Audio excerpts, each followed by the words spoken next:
Vegas lights shine bright, bad boys sitting pretty. Michael, Steve, Rob running things in Sin City. Podcast blazing truth, rhyming hard and witty. Three kings on the mic, Vegas life gets gritty. Matt Michaels dropping bombs, quick wit, no filter. Sin City's own, blending gold with the silver. Steve taking notes, every word's a thriller. Rob's on the tracks, beats cold like a chiller. Badboyz a podcast, raw truth they broadcast. Speaking facts so fast, haters coming dead last. Las Vegas legends, three amigos top class. Mic in hand, setting fire, never outclassed.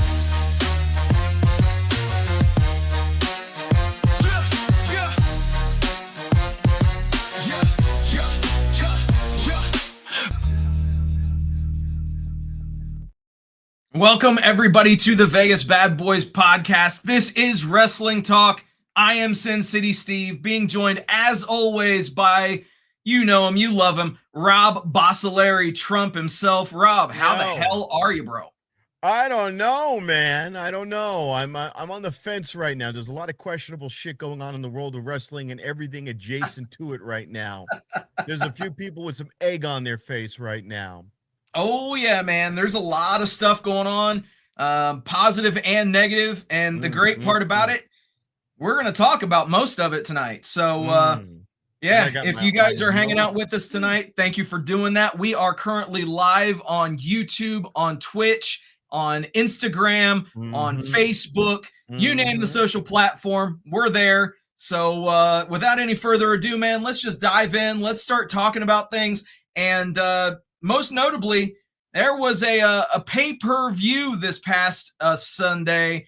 I'm talking about AEW Redemption. And Rob, what were your thoughts about Redemption? And obviously, we're going to break it all down, talk about the highlights, definitely the lowlights as well. But it was a long fucking show, dude. 5 hours of a main show. Let's do one thing. First of all, AEW did something slightly better. They did not start a pay-per-view in the middle of a match.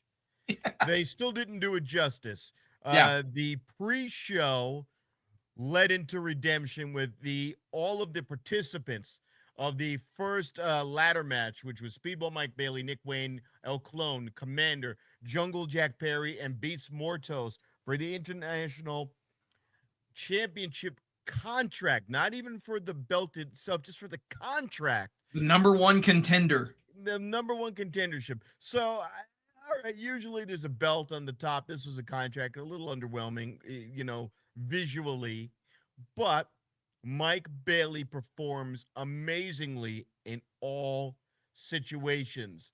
You had the speed ball, Bailey moonsault on the ladder. Jack Perry going from the lower rung and landing on his feet with the moonsault. Commander, the tightrope walk into Nick Wayne, putting him through the table. Phoenix splash from Nick Wayne, putting Clone through the table. That was a good one.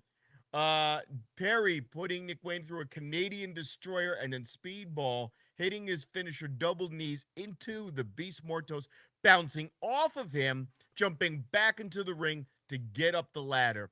This was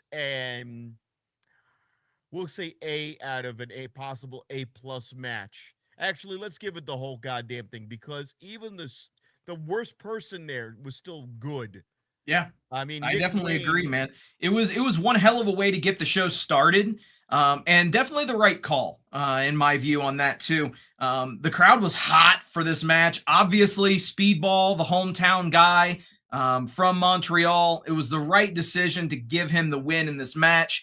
You hit on a lot of the highlights from the match. I do have to say, man, I mark out every time Commander does his rope run, every single time.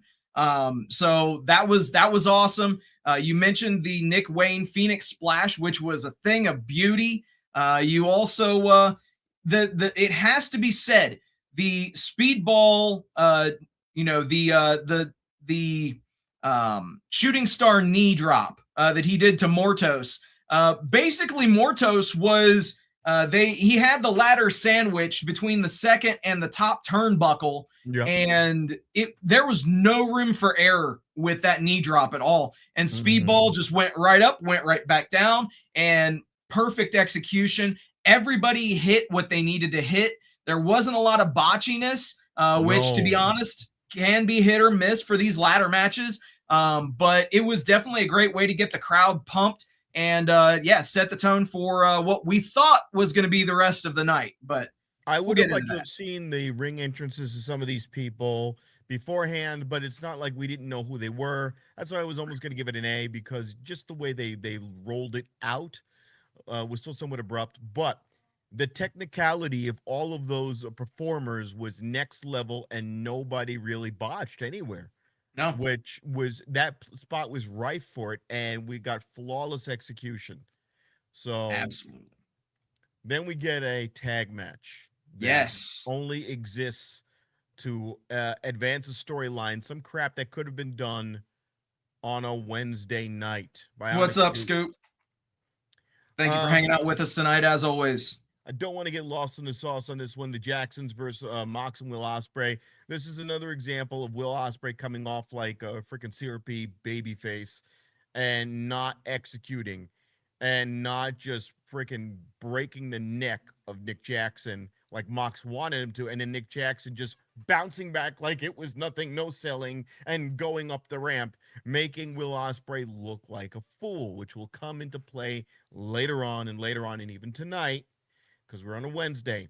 This is a recurring theme for Will Ospreay not hitting the Tiger Driver 91, if I am not mistaken. Yep. Which yep. is he's always been a bit gun shy about taking his shot, and that definitely continued in this match. Obviously, Nick Jackson, they played up him being hurt, and they did not. Will Ospreay did not capitalize on this. Did not show that killer instinct. He didn't take a shot.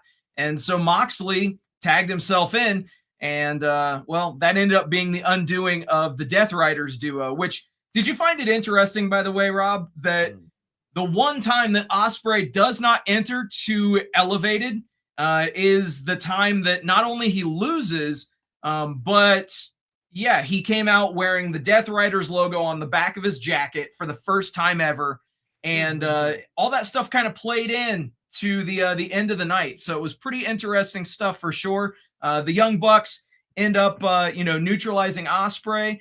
Then, they drop Jon Moxley, and then they hit him with 12 super kicks, 12 en route to the victory. And it was interesting stuff, man. This was a great match as well. This was part of the top 3 matches on the show, and in terms of the first 3 matches on the show that really executed. And after the end of this match, I was like, okay, so the opener was a banger. The second match, which a lot of people, for a long time, that was thought of as a dead spot, is the number 2 spot. So they did some great execution. They did some great things in this spot.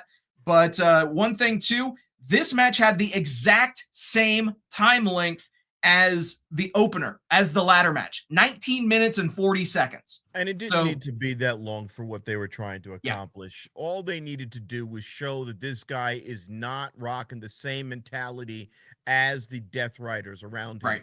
They're teaching him. The whole point was he needs to have a ground game. He needs to have a mat game. Now, he does not have a lot of moves yet. He does not have a lot of combinations to go to on the ground, does Ospreay, in my opinion. Not yet. Okay, I'm spoiled watching his old matches with Ricochet 10 years earlier. We don't have that Moxley. We don't have that Omega. These people are slower. These people are going to be more calculating. We're not going to get high flying from them. They can't call him the aerial assassin anymore. Well, I mean, he still can do some flying. He still can do some aerial maneuvers, but yeah, he is definitely kind of ratcheting it back, and understandably so. It's that's why the Death Riders pairing, quite frankly, made a lot of sense, because Ospreay's needing to change up and add more to his game in terms of non-aerial moves. So he needs to do that, obviously, to evolve himself as a wrestler, a character, and to save his neck. And the neck is now a central part of the storyline. I told you guys when he came out and he did the freaking, I think it was like a 540, or a twist, and they start grabbing his neck. You guys were like, nah, he's just playing it up. I don't. Yeah, think the Sky so, Twister press. Yeah, he did the Sky Twister press, and you and Matt were like, nah, he's fine. No, he's not doing He's not doing that anymore. He's not. He probably did that, went into the back into Med and went, oh my God, I'm in pain now. Oh yeah. Shit, we've got to come up with something. Hence this storyline, which they addressed tonight on Wednesday's Dynamite. Nice. They did address that. He's not bye-bye. Yep. So he's out. But he says to Kenny Omega tonight, hey, I appreciated what they did for me, but I don't have that mentality. And Kenny Omega's slapping the shit out of him tonight. To which he responds, if you ever put your hands on me again, I'll kick the shit out of you. Here's my thing. To me, this is almost like another version of Roman Reigns versus Seth Rollins. It's their version of two guys with a legacy over 10 years, and we're making a match out of this. Yeah, I totally get that. And yeah, Scoot brings up a great point here, that he added the hidden blade initially because of his shoulder, hitting the Stormbreaker. So it's he has made adjustments to his moveset in the past. So he is continuing to evolve. You love to see it for sure. So excellent point, Scoot. From there, we got, quite frankly, my match of the night. We had Kyle Fletcher defeating Bandito in about 26 minutes. Now, obviously, there was a running theme throughout this entire show. This match and the main event, dare I say, were the only two exemptions to this. Every match could have done with a little bit less time.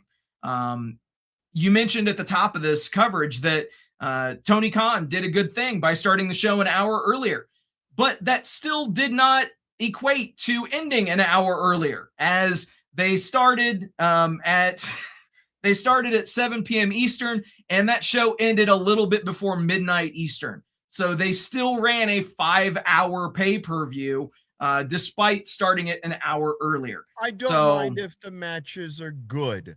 I did not dislike the matches, and I did not necessarily dislike the pacing. There were, like, again, the tag matches with the Death Riders and the Jacksons, that could have been done on Dynamite or Collision. Yeah. That did not need to be, that had no purpose being on a pay-per-view. Well, actually it did, because it played into the story for the end of the show. Yeah, it didn't tighten up the match. Just do. Yeah, I agree. Getting to meet and potatoes. This Yep, match was definitely did not. But like I had mentioned, that Fletcher versus Bandito match. Yes, it went 26 minutes, but it was one of the best matches that I've seen, not just this month, but so far this year. Kyle Fletcher, we've talked about him ad nauseum on this show. Bandito had a fantastic 2024.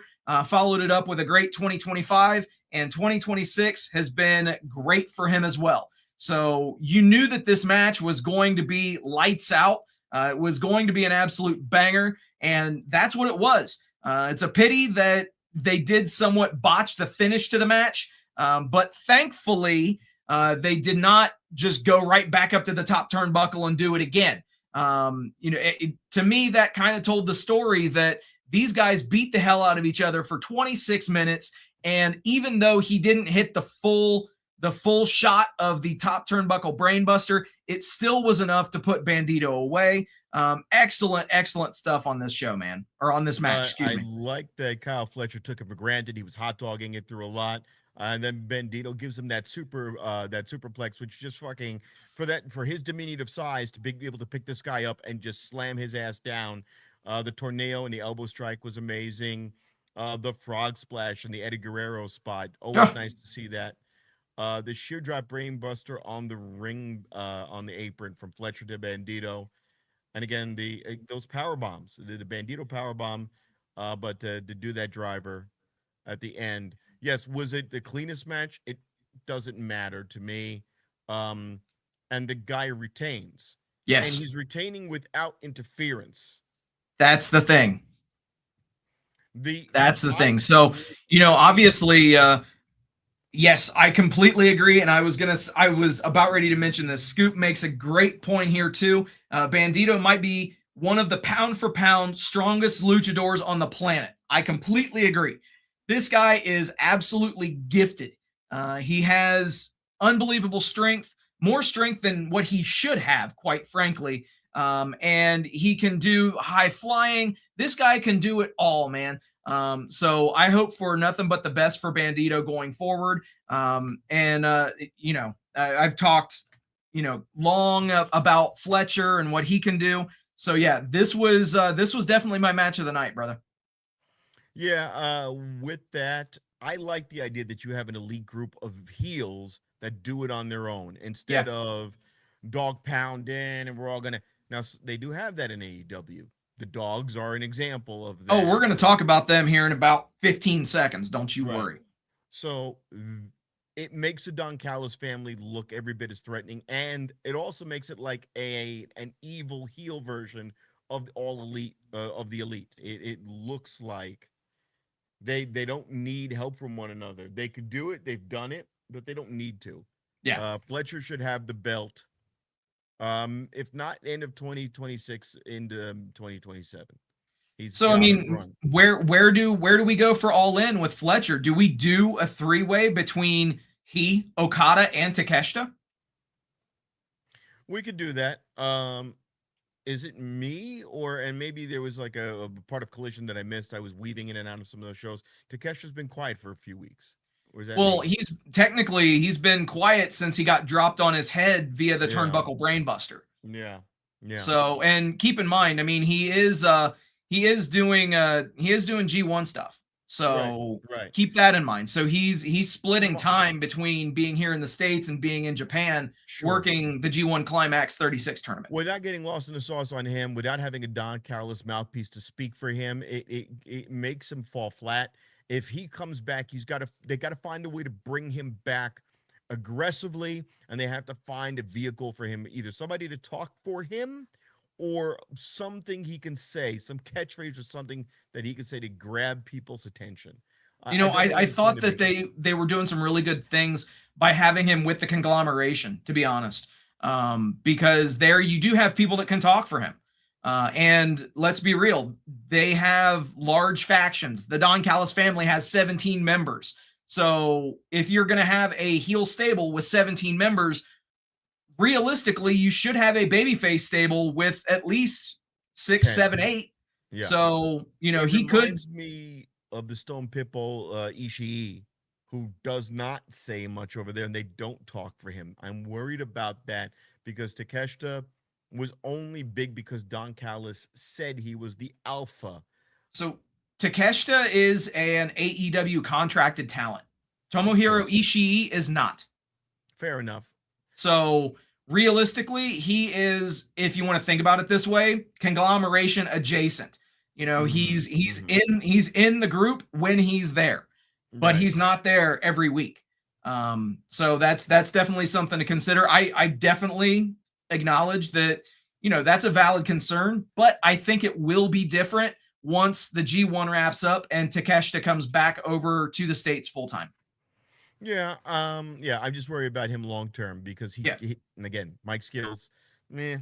So we'll see where that goes. Let's move on from there. Absolutely. And you know, let's talk about this shit fest that was the next match, bro. The Dogs, David Finlay and Clark Connors defeating the Bang Bang Gang, Jay White and Juice Robinson via pinfall. And this came in a double chain match where we saw Jay White get dropped on his fucking head by David Finlay in a Dominator and damn near break his fucking neck. Yeah, he might be out. Again, the guy was gone for 15 months. We don't know. You just get him back. They stretchered him out. And you drop him on his head.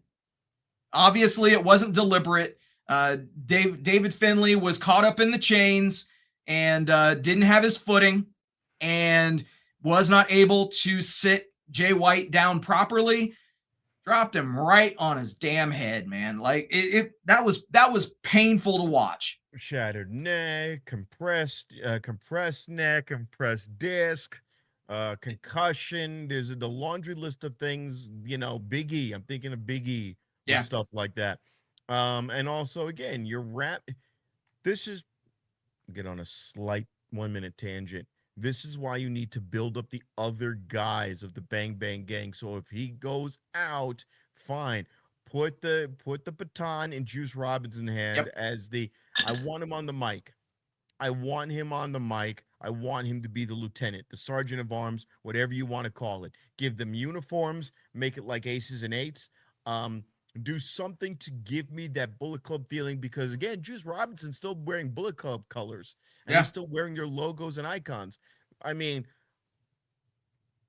if I wanted to buy their merch and there's still freaking AK-47 bullets on there, I've said it. And fucking Ace Austin, what are we doing with him? He's too fucking talented to be, you know, being a background guy. That guy's been relegated largely to Ring of Honor. It's sad that I saw more of him on indie shows that I watched this past week than I did on AEW proper shows this week. That's a problem. You know, look, he has mic skills. Yeah. He's got mic skills. Yep. We know what he did in TNA. In TNA, the ABC, you know, what more did you want with you know, fucking Chris Bay? Yeah. And they were Bullet Club. They were honorary Bullet Club. That's why he was able to just shoot right in there. It wasn't a stretch. He's more talented than the rest of those guys. That's the problem. Yep. He's more talented than all of those people. In fact, a better pairing for him, although it's not his group, would be in the Rascals as their mouthpiece. Imagine him in the Rascals because Myron can't talk. The other two are just like, yo, we're high. The Rascals don't talk. They don't do treehouse sketches. They don't do any of that shit. Yeah. There's a lot of talent that's getting thrown in the wrong direction. Just leave it at that. Definitely miscast. And, you know, this match went a little bit over 19 minutes. Dead honest with you, dude. They could have cut 9 minutes off this match. They could have cut this thing in half. And it would have accomplished exactly what it accomplished in 19 minutes, but in 10. So, yeah, dude, when we got done with those first 3 matches, I was thinking, okay, we are set for an all-timer AEW pay-per-view. And then this match rolled around and completely shattered that premonition completely. But yeah, so the Dogs pick up the win. Honestly, from here, I would be 100% okay if they just ended this program and just moved the hell on, get the Bang Bang Gang as far away as possible from the Dogs. And, you know, it blows my mind too why Marina Shafir had to sneak in a shillelagh in what is a no disqualification match. Yeah, and why are the Death Riders necessarily getting involved in another cross? There's too many factions, and they're all this is like the gangs of New York, you know? Yeah. Like, what are we doing? Yeah. You know, and then obviously that match was what it was. And then we had a feel-good moment at the end of the next match. But nonetheless, we still had to get there. And I'm talking about Maya World defeating Hikaru Shida to win the TBS championship. And, you know, obviously you got to give props to Maya World for obviously making that step up so many months ago when Nixon Newell and Miranda Alizé did not want to put over Divine Dominion in 2 minutes on Collision. Hyon and Maya World did, and they've been very handsomely rewarded ever since, as Maya World is now your new TBS champion, and they did it on her damn birthday too. And that's my problem. I've seen this before when they did it with Deonna Purrazzo when she was in New Jersey. You gave her something because it was a special day for that person. I don't know how well Maya World's going to do. She's going to have mic skills now. She can't just be, I'm the underdog, I'm the underdog, I'm the underdog. Because that's that, it gets old fast. Oh, it absolutely does. But realistically, how do you know how she's going to respond without giving her a shot? Yeah. You know, that's my thought on this whole thing, is they have another pay-per-view coming up in about a month. They could easily flip that title off of her if they're not satisfied with the work that she does over the next month. And I don't know who works with them. I mean, we saw Lyra Valkyria now, and you jump over to WWE, and now she's doing the old Nikki Cross on Crazy routine. I'm looking at this going, please figure out something. Thank you for the clarification, Scoop. He says Maya has been very good for a long time. She can talk. So there you go, man. Well, so obviously Maya World has wrestled here in Vegas at Future Stars of Wrestling in the past as well. So she's a very familiar name, very familiar face, and I think she will rise to the occasion. But I can't help but think, what's next at All In for the TBS champ? Yeah, well, when she was fighting maybe Athena, I could see Athena. Yep. Do you do title versus title and have Athena make that the way that you can get Athena on to AEW TV on a consistent basis? Yeah, the thing with Athena, she's got a lot to say on the mic, but she does not have. There's something missing. There is something missing with her mic skills. There's something missing. Catchphrases, something. She's not connecting, and she comes off as more obnoxious. Tekla has something. Tekla has an it factor. Tekla she's got that Austrian accent. You bitches thing, and I love it. I love Tekla as a heel. With Athena, she seems annoying, and she also doesn't seem to have any great cause. Just something's missing there. Yeah. I hope the two of them can bring it out of each other. I guess is what I'm saying. Absolutely, man. Well, it all remains to be seen. But up next, we had Cage and Cope defeating the Death Riders in 18 minutes, 30 seconds. This match, honestly, it suffered from a match layout issue, quite frankly, because you're coming off of, obviously, the 3 hot matches to start the show. You've got 2 not great matches, to say the least, that followed. And how do they start off this one? By having Cage and Cope get the shit kicked out of them for the first half of the match in their home country. So at a time where, the fans would love to have something to wake them up and get them invested into this. They didn't do it that way. And this was just not executed well in terms of the match layout. Quite frankly, I don't think anybody in the world thought or had the willing suspension of disbelief to think that the Death Riders were going to dethrone Cage and Cope for the titles. Here's my thing with that. Cage and Cope are not a tag team. Cage and Cope are two guys who are separate entities in AEW who happen to be the tag champions. With Cope having this nostalgia for WWE, which he can't speak, he can't, articulate it the way he would like to, because that was the bulk of their tag career. And they come out separately, and that's what happens. They get picked off. First Cope, and then Cage tries to go out there and save the day, and he gets the shit kicked out of him. The entire thing was them getting walloped by a series of uppercuts from Pac and Castagnoli, where you're going, oh my God, this is clearly over. And then, you get, Pac getting chucked into a spear, which was cool. It was a move that would have been a good mid move, not something to end a match where you guys are just like, all right, it's time to throw the match. Yeah. That was the feel. It was kind of like, all right, these guys are old. We're all right, time to throw a match. And by the way, why does everybody have to have a fucking beard? If you look like you're dying, okay, why do you need a fucking beard? Because, man, it just makes you look better. Why? you jealous, Rob? If I wanted to look like I have a glue-on beard, no, but it gets a little silly. It gets a little silly. There are two Texas girls that will be fine.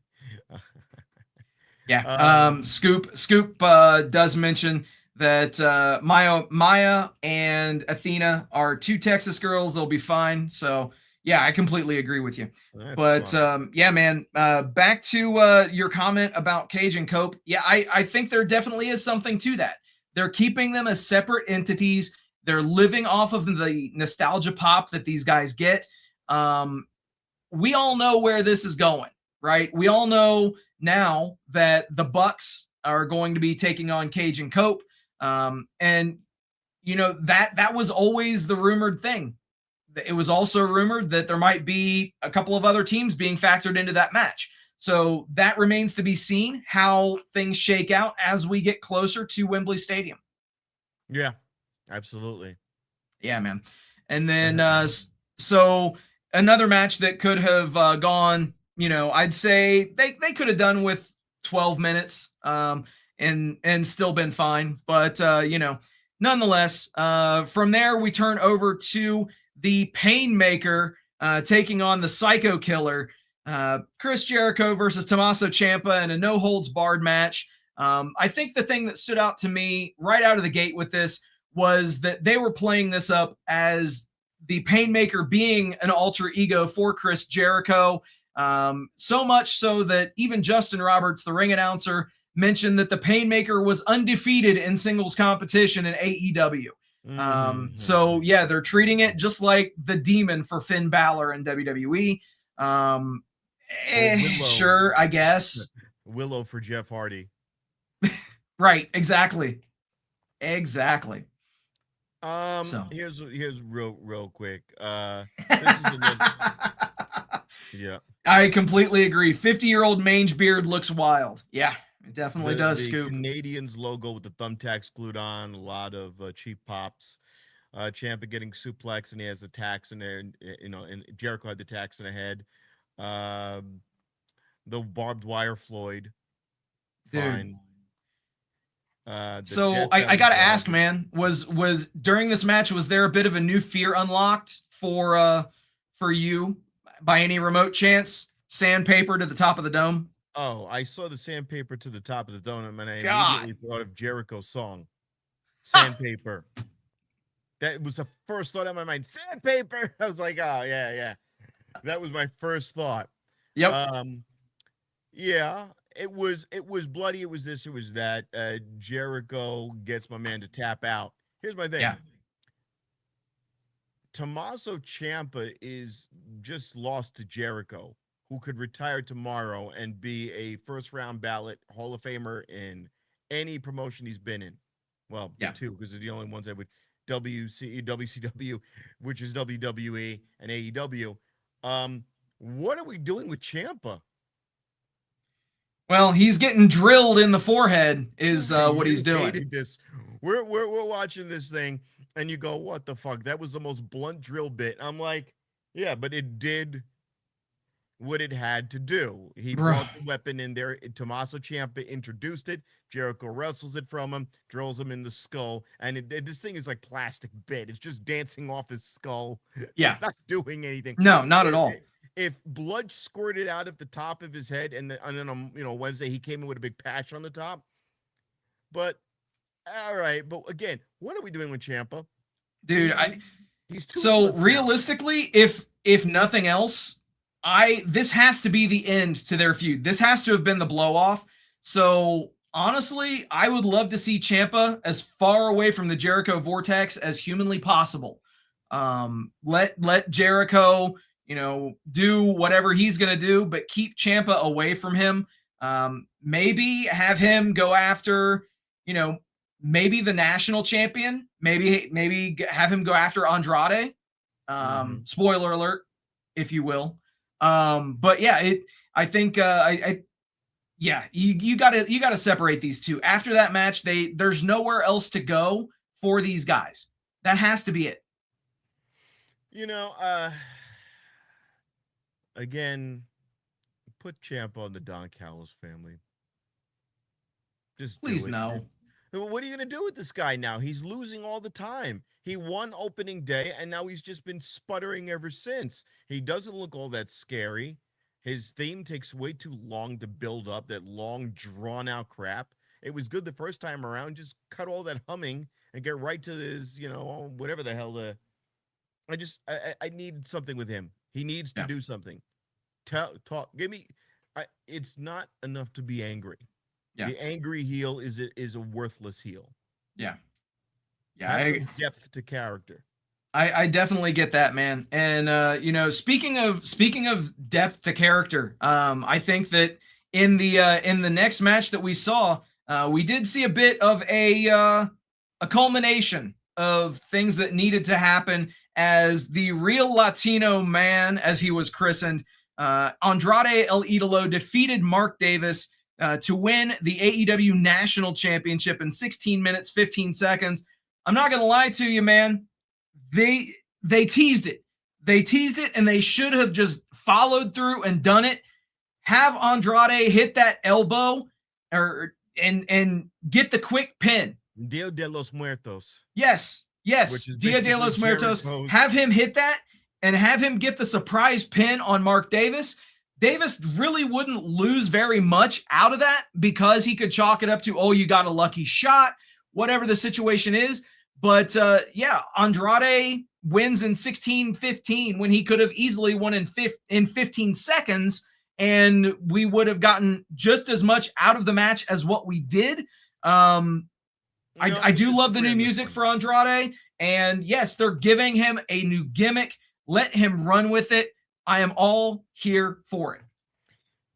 The match was there to showcase all that Andrade is. Andrade's personality was expressed in the match. He walked down the ramp with all the women. He still stopped to do selfies with hot chicks on the aisle, which means that they got their little, actresses that they pulled off the street, throw them in a mini dress, and then they're like sixes, but still, Did you notice how there was one that clearly did not want to be in her role? Yeah. I think that she was off to the camera right, and she just did not give a shit. She was her head was, but here's the thing. Yeah. Whatever. Ultimately, he's selling himself as a Latino heartthrob. It's working. He's got catchphrases, 2 catchphrases. They're working. He hot dogged it through the entire match and still won. Yes, he could have done it earlier, but they're setting him up as this guy who's going to hot dog, which will pay off in the end if he ends up blowing a match because of it. Yeah, this is good. This is what I wanted from him when he was Andrade. What was he? Andrade Cien Mas. 10 years ago when that's Cien Almas. Yeah, Cien Almas. We thought that's what we were gonna get. Yep. This is his best work. Let him hot dog it. He also makes Mark Davis look better by making it a little bit of a challenge. I don't want him just wiping out Davis, because now you make Davis look like crap. Davis has to sell. If Davis loses in 5 minutes, Davis is on the bottom in the trash bin. And he is. Well, Look, so if it goes 5 minutes, yes. But like I said, if they would have just had him get that fluke finish, because keep in mind too, how long were all of these matches, dude? The shortest match on this show was this match. It was 16 minutes and 15 seconds. Every other match on the show did not need to be 16, 17, 20, 26 minutes. We didn't need 10 matches of at least 16 minutes. That's how you get a 5-hour main show. And that's how a lot of people have those complaints about the show. Yeah. Now, I liked that match, though. It was entertaining. I was waiting. You wait for the pants to come off. He's got a recipe going on right now. He's got the Dynamite Diamond ring that he stole. There's layers of stories in every match. It's like a lasagna. His matches are like a fucking lasagna. I've got no problem. Again, could you have taken time out of some of these other matches? Yes. Could you have made his match maybe a few minutes shorter? Sure. I mean, when you storyboard something, you got these guys who are producing each of these matches. Nobody thinks about that. Like WWE, you've got Old Abyss, Park. Chris Park. Yeah. He's producing matches. You've got Bobby Roode producing matches. In other words, you're going to do X, Y, and Z, X, Y, and Z, X, Y, and Z, or you're going to get to this spot, and this spot. You figure out how you get there, but this is the desired result. You sell it, you put it together, you plan out a time. They planned out they wanted 5 hours. Fine. This is Tony going, how can I upstage WWE? I will make these bloated pay-per-views, and people will think they're getting a value. It's exhausting, though. So I get what you're saying. It comes off as exhausting. Yeah, it absolutely does, man.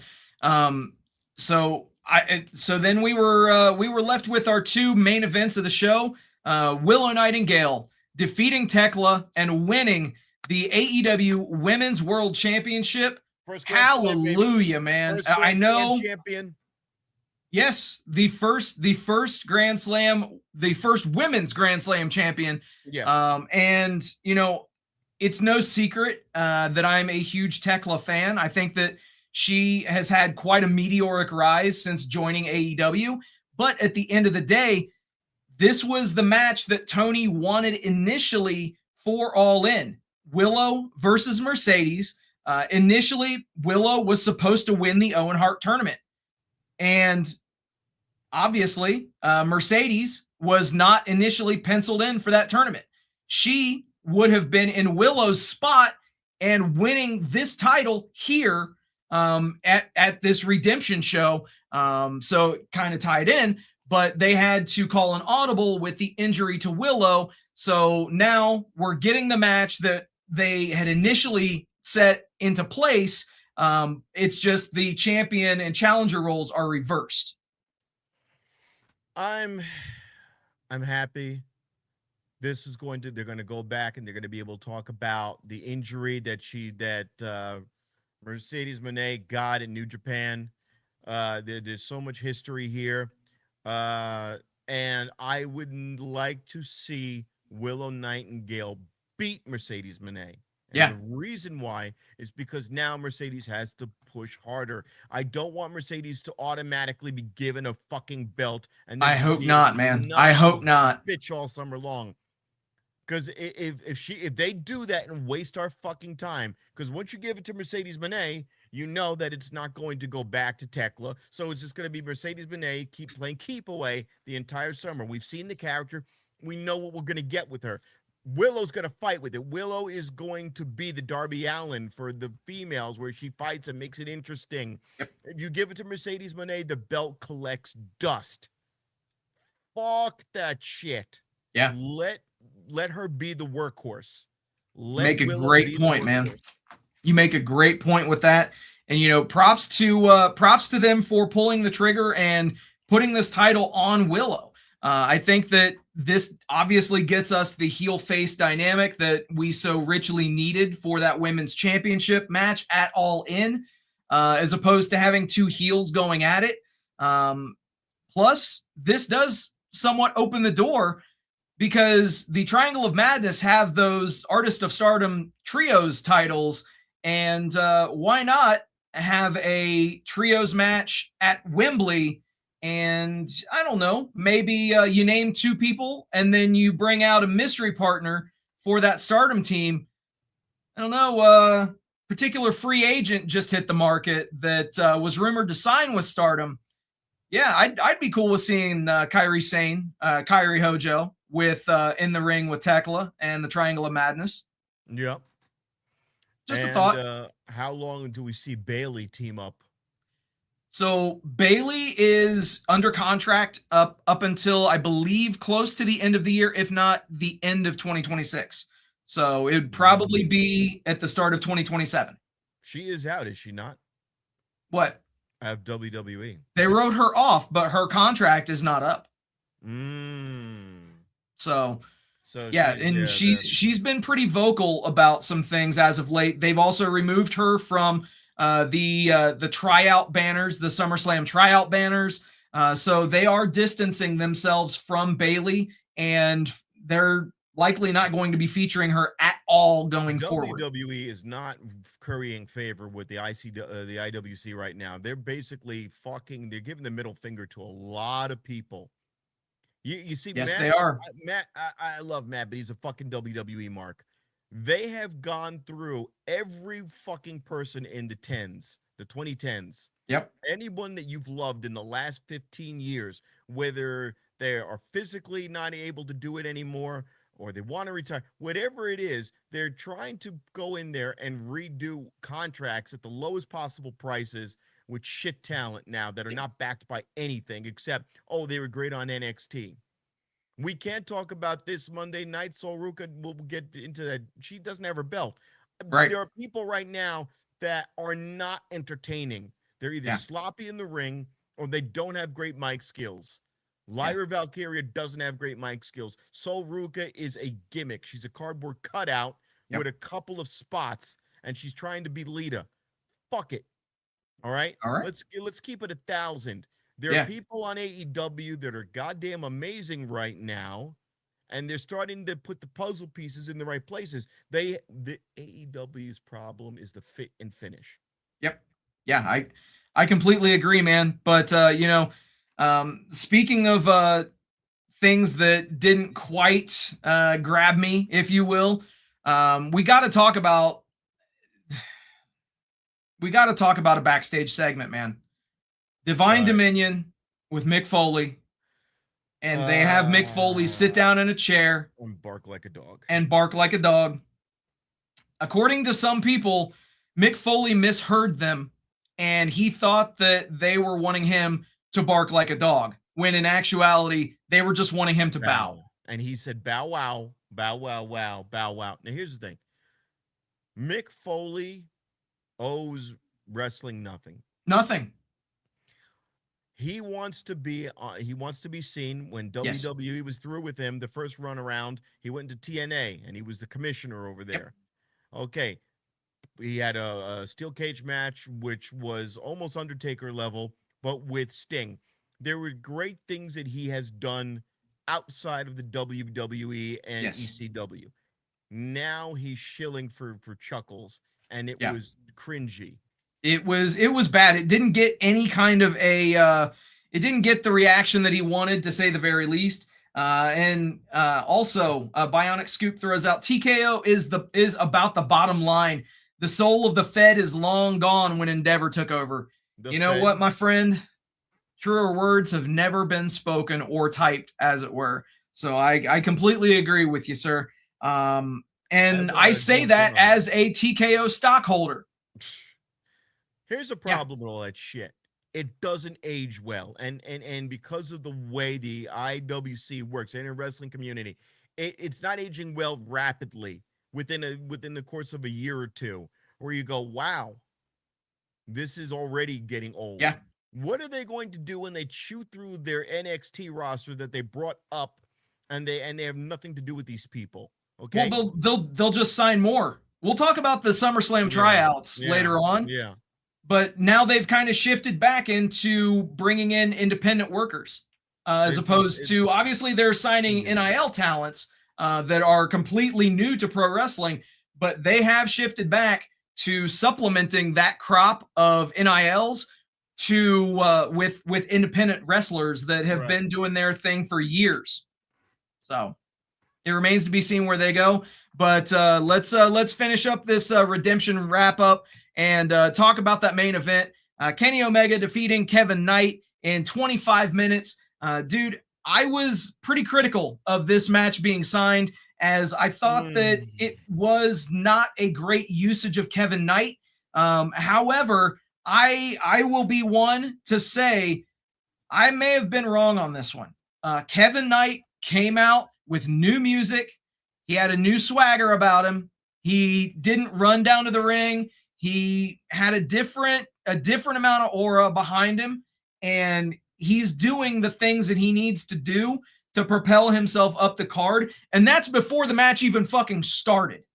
This guy looked like a star when he came out to the ring, and props to everybody who had a hand in this, to say the very least.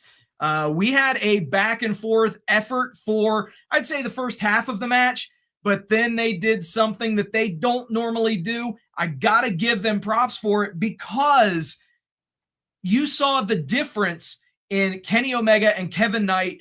I say about 15 minutes into this match. The last 10 minutes were essentially Kenny Omega kicking the dog shit out of Kevin Knight, which needs to happen from time to time. There needs to be a bit of a hierarchy in your talents. You have to have some guys that are main event talents. You have to have some guys that are going to be working in the mid card, some guys that are going to be working at the beginning of the show. And yes, people can move up or move down, but as of right now, Kevin Knight is not a main eventer. He will be very soon, but he's not there yet. Kenny Omega looked very strong in this match, especially that last 10 minutes. Right. I want to, some of the things that I liked about Kenny Omega's set list, the Snapdragon suplex, the way he would execute that. I miss some of that sharp moves, the just quick grab and go, and you're planting you in the back of your skull. I miss that. I need that. I don't know how he can execute that in his current physical state. Some of it.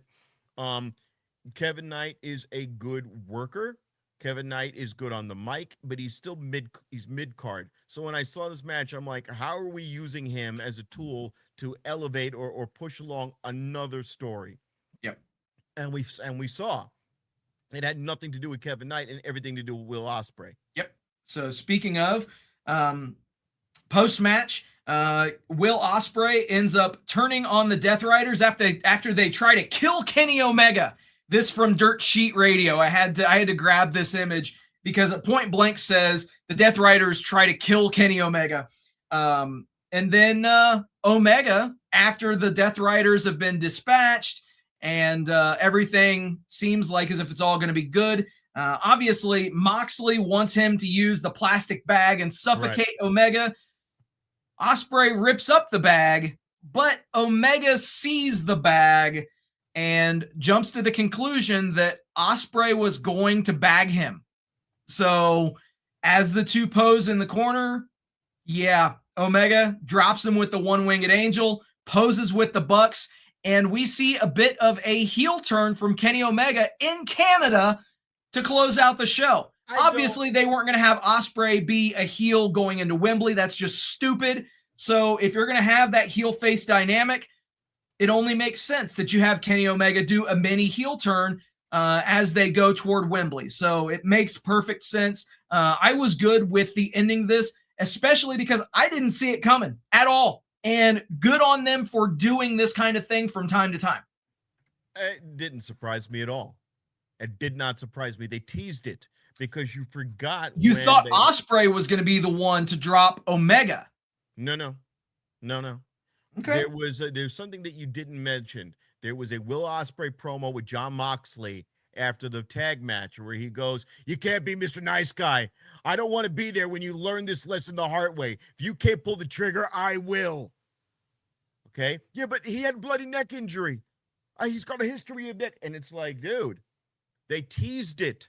Yeah. They teased it. They teased it throughout the night. They told you this was going to happen. They did. And I'm like, okay.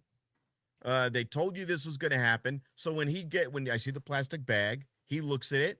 He goes, dude, you were going to choke me out. Fuck you. That's not a heel move.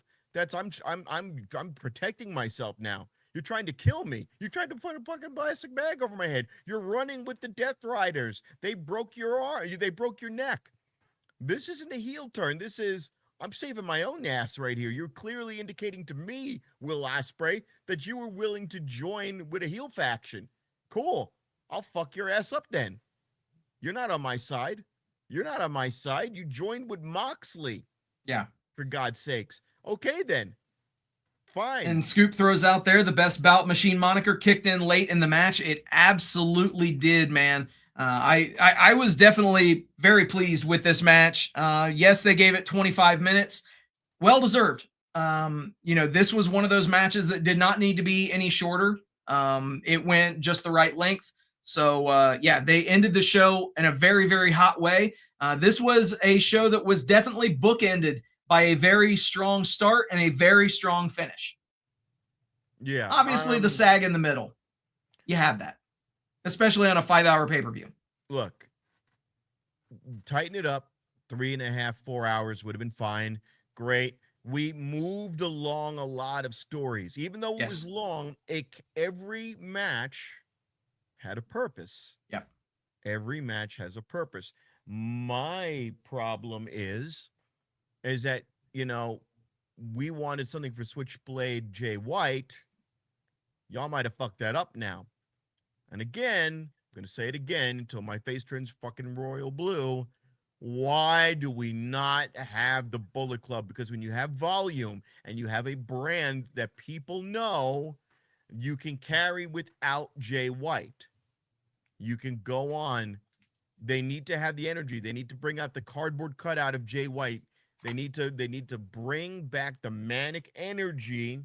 If they can do that, it doesn't matter if he's hurt. We don't want him to get hurt this way, but we want to have a group like the Bullet Club, and then you can pull people in from other promotions to fill in every once in a while. Maybe you get the Good Brothers to show up. Maybe you get some of the guys from Tongaloa show up because he's going to be free soon. Maybe Please no. I don't want fucking Tongaloa in AEW. Fuck that shit. No. Because so essentially then you would be okay with Bad Luck Fale showing up in fucking AEW. No thanks. No thanks. I'm being facetious. What I'm saying though is it gives you the opportunities to do more things. Yeah. It gives you the opportunity to do more things. I like it. But this is what AEW sometimes does what WWE does, which they put all their eggs in one basket, and then like what they did with Breaker. Oh, Breaker, he's the next best thing. Great. Oh, he's hurt. Yeah. Oh, he's hurt. No. L.A. Knight slips. Oh, now we're not going to put the strap on him. So now you got a guy with a big mouth that you're not using. So all right, man. Any other final thoughts about Redemption before we go back and talk about WWE? Because you're putting the cart before the horse a little bit, but we'll get there. B+, A-. It was long, but it advanced storylines that are going to be needed. A-. Wow, I am a full letter grade below you. I gave this show a B-. So, in any event, dude, honestly, half of the matches were great. Half of the matches not so much. So, that's almost a C as far as I'm concerned. So, yes, I'm being very critical of the show, but they've set a precedent in pay-per-view, and this show did not live up to that precedent. Obviously, we all know All In is going to deliver. It's probably going to be the best show of the year. So this, as far as I'm concerned, is akin to Fast Lane or In Your House. So it just needed to be faster, but it did advance storylines in an organic way, and I didn't get disappointed by the content of the storylines, minus the couple of unnecessary tag matches, but yeah. Absolutely, man. All right. All right, let's turn and talk about WWE, and let's just kind of run over SmackDown, which obviously your main event. Dude, yeah, Why did they make Aldis look so old in that picture? The fucking thing that kills me with this shit is young Nick guy. Aldis is 39 years old. He's not even 40. And they're making him look aged in the photo. Thank you for bringing attention to that. That was the first thing that I noticed as well. Like Obviously, temples and just wrinkles on his face and the wrinkled brow. Yeah. It's just what the fuck. Yeah, man. It is what it is. Obviously, you know, this was a pretty interesting kind of a show here. You know, obviously you had the extremely expected Sami Zayn venting segment about losing the undisputed WWE title, being left off SummerSlam main event, which obviously is going to feature Cody and CM Punk. Pierce offered him a number one contenders match at SummerSlam against the winner of a fatal four-way later that night. And of course, Zayn reluctantly accepted. You know, dude, what the fuck are we doing? So Zayn says it. He goes, wait a minute. You put me to the bottom of the list. You make me wait in line again. I 9 days ago, I had this belt. Why am I working for it when other people just get handed opportunities? I like this term they keep going to, falls from the sky. Yeah. Now, here's the thing. If this makes if Sami Zayn can come up with some kind of a character out of this that we can hook onto, but I don't see it happening. Yeah. I would love Sami Zayn to be, and brace yourself, his kind of personality, he would fit well into the conglomeration. Oh, geez.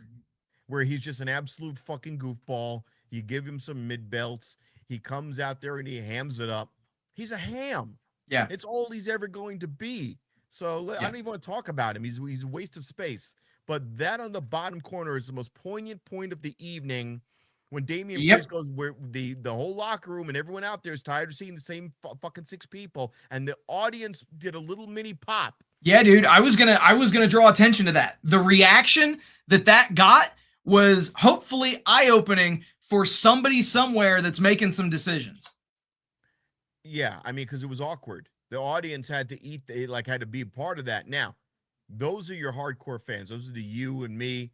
Not Matt Michaels, because he's got he pays money and a religious sect will send him bottles of Nick Khan's semen for him to drink.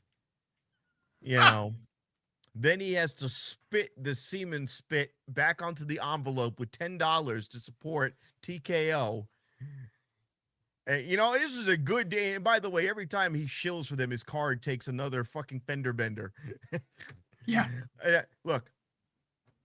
That was the most poignant thing that was ever said. I like that. Getting the belts off of and they're not old. They're just fucking the women. It's like the Golden Girls with their butterfly belts, versus you won't have a job next year. Yeah. Like Laney is the only one that's kind of fucking memorable out of the three of them. The other two, the one on camera right, she could barely speak. She's got a high-pitched, squeaky voice. She's not going to go very far. Oh, Rob, you don't know how much work she put in NXT. Don't care. The one on the left with the cowboy boots. You see how they're forgettable to me? They look like they're trying to be Trish Stratus clones. They're indistinguishable. Yes. Yeah. And the other one, she's not the hottest of the three of them. She's got some mic skills. She's doing the boring shit where they do that little Sheba walk with their arms out. They all do that. They all have the same fucking entrances with the same fucking walks. Well, that's what they get taught, I guess, at the PC. I don't know. She looks like Rhea Ripley, for God's sakes, in that outfit with the black hair and the gloppy makeup. Well, I mean, someone needs to look like Rhea Ripley since she's not on the show. Right. And there's going to be an interim champion, which means any other promotion, any other time, they would have went, get your ass in the ring, put the belt on the floor, apologize to the people, come back at SummerSlam next year, win the belt in big fashion when you're a brick shithouse again. Yep. Okay. And speaking of that whole interim WWE Women's Title situation, good on them for having Chelsea Green defeat Kiana James to qualify for that ladder match at SummerSlam. Dude, fucking put the strap on her. Seriously, give her that belt. Here's the thing now. Once again, Kiana James is almost at the level of enhancement talent. Yeah. For no other reason than she just ended up in this position. She looked good. She didn't look to they did her ring gear decently. She did, because before it was just that knee brace is all you saw in that ring gear. They made her look good, but her profile picture in the card lineup, she looks like an old lady. She has just a resting bitch face thing, and that's not her. Nobody wants to be portrayed that way. Nobody wants to be shown in that manner. But you're pushing Chelsea. Look at that. She looks like a nobody. Yeah. It makes her look older, and it does not make her. Is she a heel? Is she a face? What is she? She's nobody. Yeah, she's very, like I said, man. Look at Chelsea Green. They AI'd amber eyes on her. Yes. Yeah, they basically smile. Kiana James is another one that is indistinguishable on the main roster. Realistically speaking, a lot of these relatively newer call-ups, obviously Kiana's been up here for a while, but I think that they all somewhat suffer the same fate in that they haven't really carved out their niche on the main roster yet. Here's the thing, we got to the left, we've got Charlotte Flair. I don't care for Charlotte Flair too much, because as physically dominant as she is in the ring in all ways, athleticism, strength, I never much cared for her mic skills. You've got Nia Jax, whose gimmick was, I'm a big fat chick. But Nia Jax has the Karen angle to her. When she shows up like a dang obnoxious Karen, and she's just snotty to people, and it works. Not the best. She's like a B+, but it works sometimes. It's the right type of heel. I would love to see her have a physique, and this is a stretch, closer to Charlotte Flair's, which at one point she had a physique like Charlotte Flair's eons ago. She's a beautiful woman, and the ironic thing, she's a sweetheart. That's where she fucked up her social media account. She's two-stepping with her grandma and her fucking mother or sister, wherever, and she's two-stepping and having a good old time. And I'm like, ooh, stop that. Stop it. If you're a heel, don't be doing that. Yeah, don't be doing that on your social media. No. Yeah. Or do it separate social media. It's do something, because it doesn't line up with your character. If you're a bitch, be a bitch on social media. Just follow through. Let's address right now Nick Aldis. I like that we're acknowledging that this guy was an NWA champion for a long time. I don't know where NWA stands, because if he was an AEW champion for 3 years, they're not going to mention AEW. So they think of NWA as not competitive enough that they don't mind mentioning it. Right. They did, and he is a TNA World Heavyweight Champion. Yes. 2-time, if I'm not mistaken. The guy is not a joke in the ring. No, not at all. Good. Yep. And let's if you're going to just throw him in there and people are going to see him from WWE standpoint, your little 8-year-old son's going to see him for the first time and only know him as the Brit. Who's the manager. Fine. Would this spawn into a permanent career? Because right now he's no longer manager. Temporarily, he's on, his position's in a state of abeyance, or whatever the fuck you want to call it. Adam Pearce, once again, is running SmackDown. Yep. I would rather see this fucking guy wrestle all this, because they've got so many gaps right now in their roster. You could stand to have all this come out there and go, you know what? I'd rather be a bloody champion and have the strap than run around and try to schoolboy, to be a principal for you guys. You know what? Dude, I think this is a one and done for Aldis. Sure. He's going to have his career ended by Gunther, just like everybody else that they did last year. That's realistically what is going to happen. Fine. I'd have no problem with that. By the way, if Gunther gets either world heavyweight belt, I'm okay with that.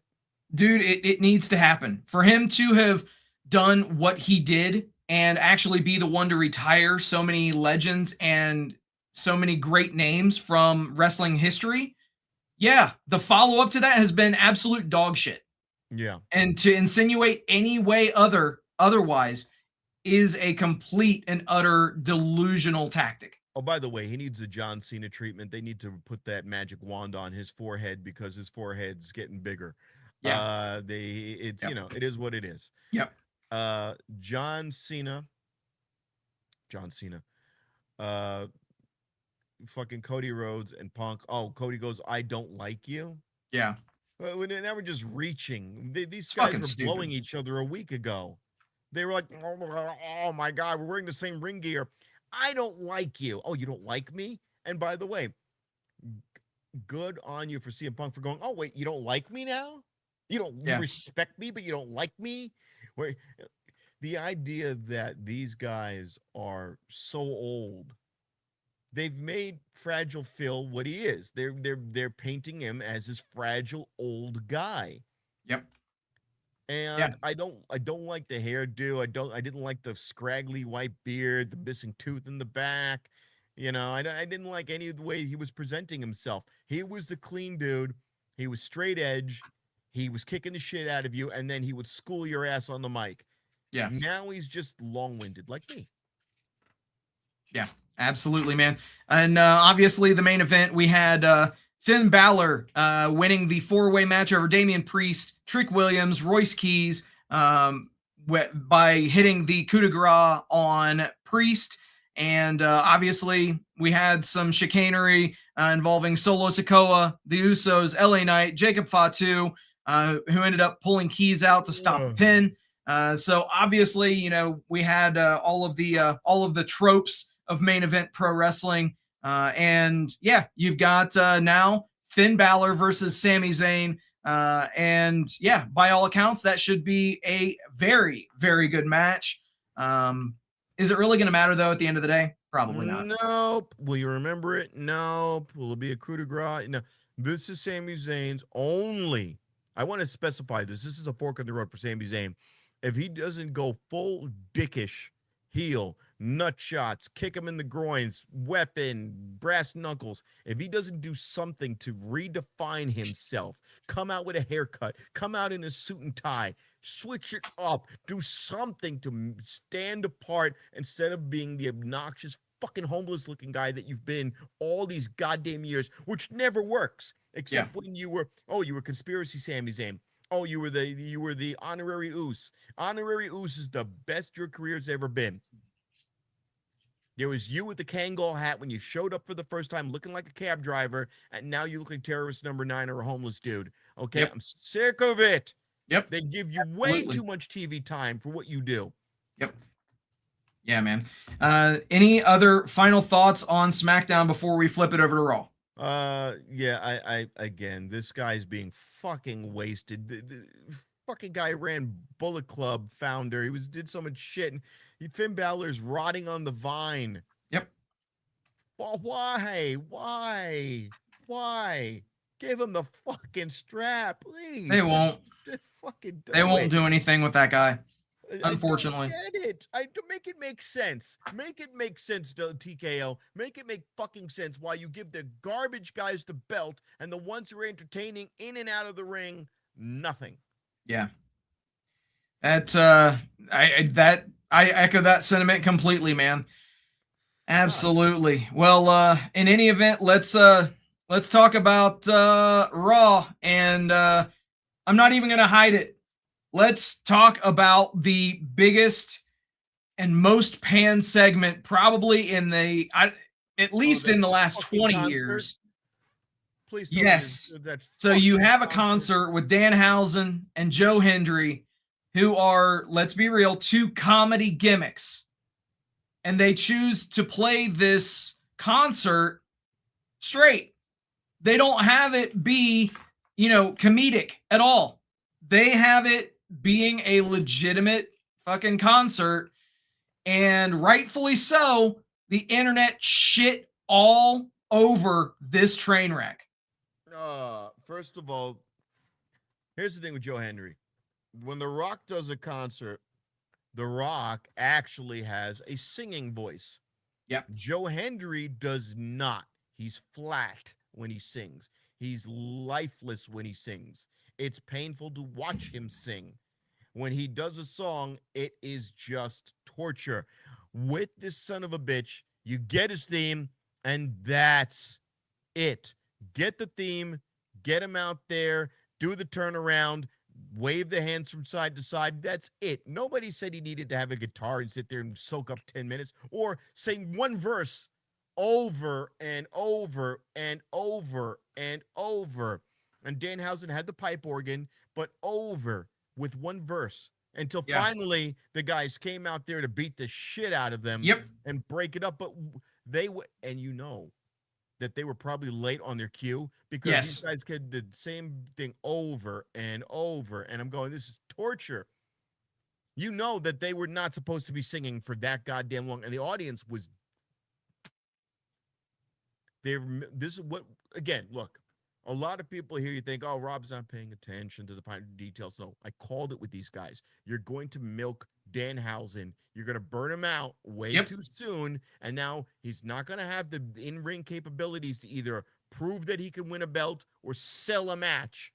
So you've got him with all this, like, oh, he's a mad scientist and he's this and he's that. You're going to be fighting for human monies on a pole match with Dominic Mysterio. I don't even know. Human monies on a pole. Yeah. What is that? And when did he take Dom's money? I don't even remember this. I know it happened, but they keep going back to it. I don't even have any packages of when he took Dom's money. There was no handoff. There was no big thing. It was just Yeah, and I think that having the run-in with boxer Ryan Garcia, who smashed a guitar on Joe Hendry. What the fuck was that? Honestly, this is what to expect from TKO, man. You're gonna have these kind of celebrity cameos. I have to say this though, when there's somebody polarizing like Ryan Garcia is, they were smart to put him with the heel faction, knowing that, hey, where are we? We're probably gonna get some boos for this guy.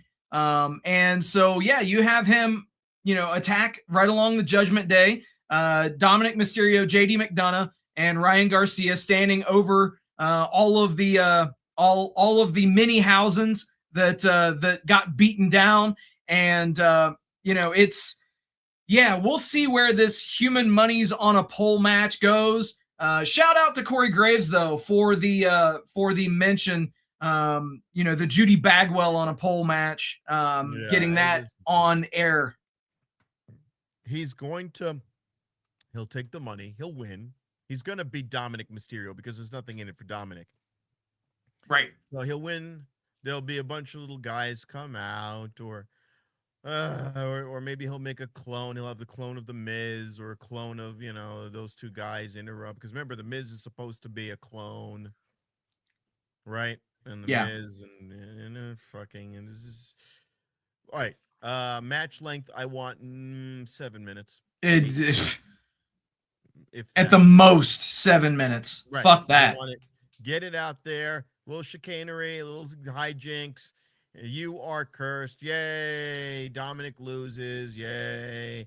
I got my human monies. But here's the problem. Yep. Absolutely, man.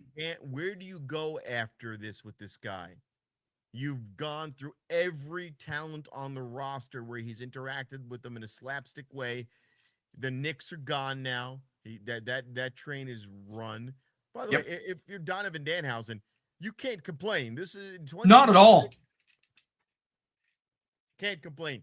But now, what I would like to see for him is he needs to partner up with somebody where he could be a valet to somebody.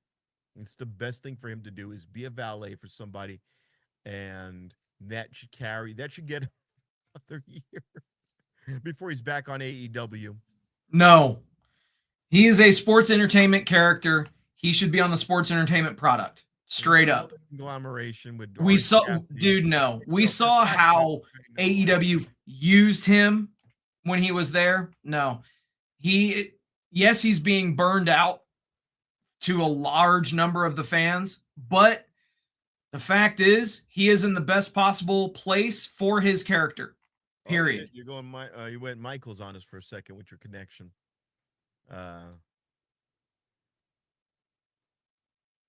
Okay. Don't you dare disrespect me like that. I'm not just going to let you sit there and say that shit. No, his fucking Steve's house is state of the art. That house talks to him. That house is going to lock the doors, and then you're going to find out Steve's not around anymore. Hi, Robert. You're going to be staying with me for a long time. Wait, what? You're going to be sitting there gray, like perfectly preserved. I'm like, oh, no. You know, the thing that really stood out as well, and you know, you mentioned this earlier, is they made a pretty interesting call on this show. They put the Women's Intercontinental Championship on Raquel Rodriguez, taking it off of Sol Ruca, who had just seemingly won the championship. So they're already flipping it to someone else. Maybe they were just not satisfied with what they saw out of Sol Ruca. Obviously, her finish when she hits it properly is freaking fantastic, but it's not been a success on the main roster. All right. Here's the thing. Raquel Rodriguez with the Judgment Day is their female Damian Priest. She does a decent job. She's not horrible on the microphone, and when she's got her crew with her, she works well. She looks menacing in the ring. She is menacing in the ring. And here's the thing that pissed me off. Raw is on Netflix. I'm paying to watch this. And if she's got a broken goddamn nose and gushing blood, show it to me. Amen. She's cutting a promo with the belt and you panned away from her and then you fucked her over. You didn't even have enough sense to get the mic levels good so I can hear what she's saying. You completely disrespected her and botched her fucking greatest moment, not once, but on 3 separate occasions. When she got the fucking power bomb, you had your camera to her back. Yep. Then you fucking wipe off her nose and you still won't let her talk her piece. Jesus Christ.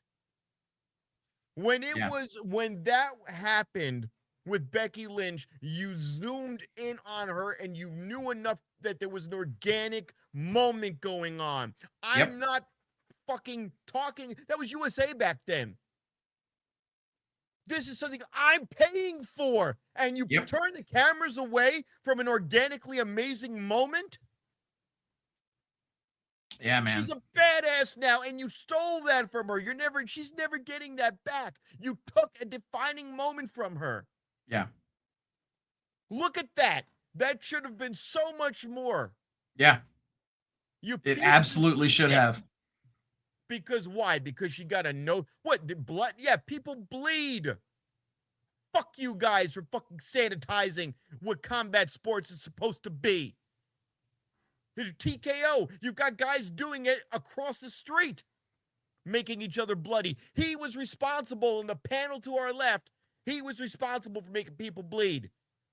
The guy below him is responsible for making people bleed. Yep. If it happens, it happens. AEW ran Britt Baker with blood gushing out of her face because of fucking Thunder Rosa. And they knew enough to fucking keep the camera on her. Especially if I'm paying for it, you fucks.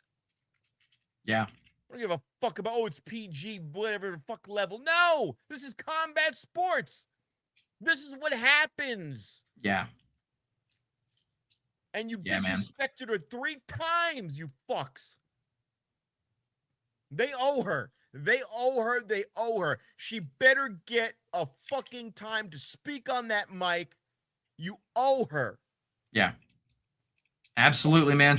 You know, Chaotic. I completely agree. The only thing that I had to say, man, how you feeling after that? You doing okay?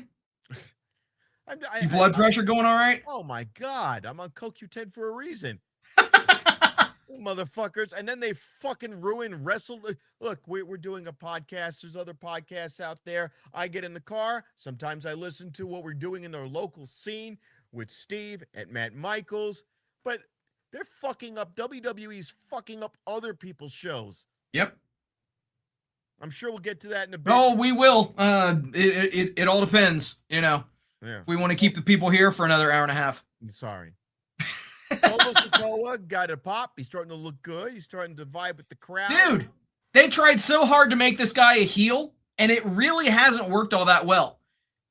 Let him be who he is, amplified, and we're seeing what's happening. The crowd is taking to Solo being a babyface. Run with that shit. He's talking trash. You got shades of The Rock with the sunglasses on, the suit, the Rock suit with the turtleneck. Dude looks great. Not the red. I don't like the red. There's something about this look right. He's in his zone. Do it. You sit there with a red t-shirt on and a red hat saying you don't like the red. Not on him. Okay. No, not so it's on just him. your color then. You know what it is? Because red was a heel color. He's in a white suit. Usually you associate white with wealth. Think about Trick Williams, all white. This guy has a good look to him. The hair, the whole Pepe Le Pew hairdo. He's got swagger. He's got swagger there. It's starting to come out. Don't fuck this up, WWE, TKO, whatever the fuck you want to call yourselves this week. Yep. Ethan Page, good job. Defeating Rey Mysterio after blocking the 619 using the apron. Yeah. That happened. Clever. Yeah. Resourceful, if you will. And then, Javon Evans defeating Rusev. And, of course, just further proof that the grass ain't always greener on the other side. Rusev is he's an enhancement talent. He's a jobber. Mm-hmm. Yep. He's supposed to be the scariest motherfucker. He took on Triple H at WrestleMania. Oh, well. His wife would come out and say, crush them. They were doing the fucking Rocky IV. It was so good. Yep. Then they made Rusev Day and it was horrible, but it was good. It was awful. That was enjoyable, man. That whole Rusev Day shit, that was enjoyable.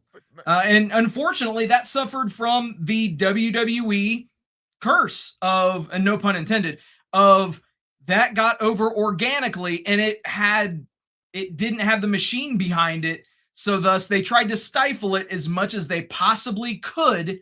And they ended up killing Rusev as a result. And he has never been the same. He will never reach those heights again. The highest that he will have ever been was Rusev Day. And he could have been and should have been a champion at least once. Yes. Completely agreed. WWE does not. WWE is, you know what it is? It's like the dad who you have to make him think it was their idea. Yep. Otherwise he just gets angry. Yep. And I've got a few in comedy and entertainment. I know people like that where you come up with a good idea and they're like, and people like your idea. Oh, they like your idea, but not mine. Well, Rusev, Miro, he's been doing well. And, we got to get Javon Evans. What's Javon Evans going to do? Look, Javon Evans is a talent in the ring.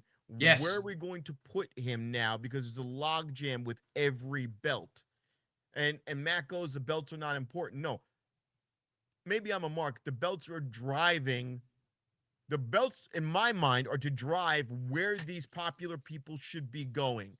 Oh, you're that popular? You're over. Here's a belt. Now more people are going to. Now we're going to sell the belt. And we're going to sell your merchandise because you have the belt. With the exception of Danhausen, everything else should be that old school recipe.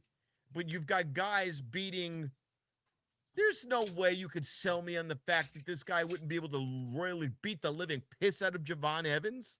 Right. Yeah, man. I completely agree. We'll see where Javon goes from here as well.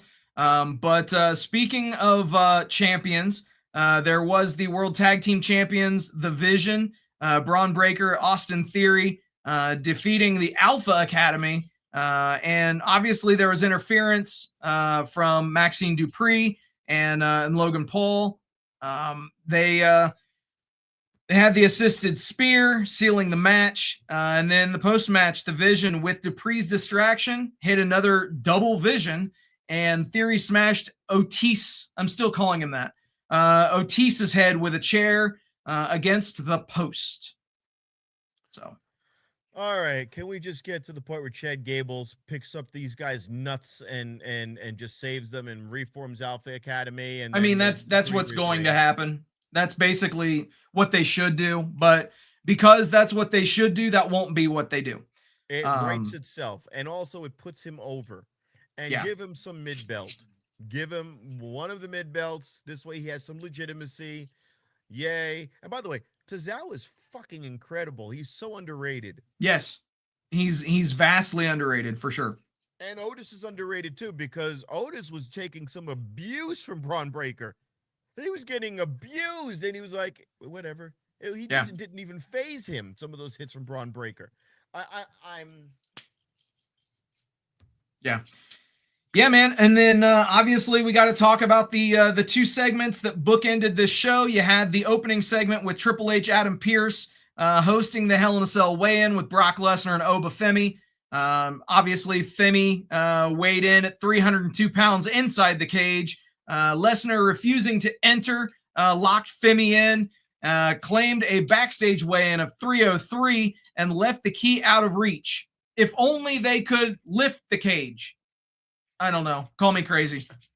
Why were we doing this in the cage? I don't know. Standing there and doing the only thing that I could figure is that it gave them a really cool visual in their minds. That's the only thing. And there's fake police again, with like the most fake cosplay police, and this was just so goddamn stupid. And for them to break the fourth wall and insinuate that those aren't real cops, that they, what the fuck? So thanks. You're basically shitting on one of the key wrestling tropes of all time, that the security that you see or the police that you see are not really those individuals. I don't. Oh, sorry. I don't get it. First of all, I've been drinking too much fucking Coke Zero, and I'm getting lightheaded. I feel a migraine coming on because I've been guzzling this all day. 4 hours of sleep, not fun. Drink some water, bro. You'll be fine. Yeah, I know. But it's downstairs. Here. The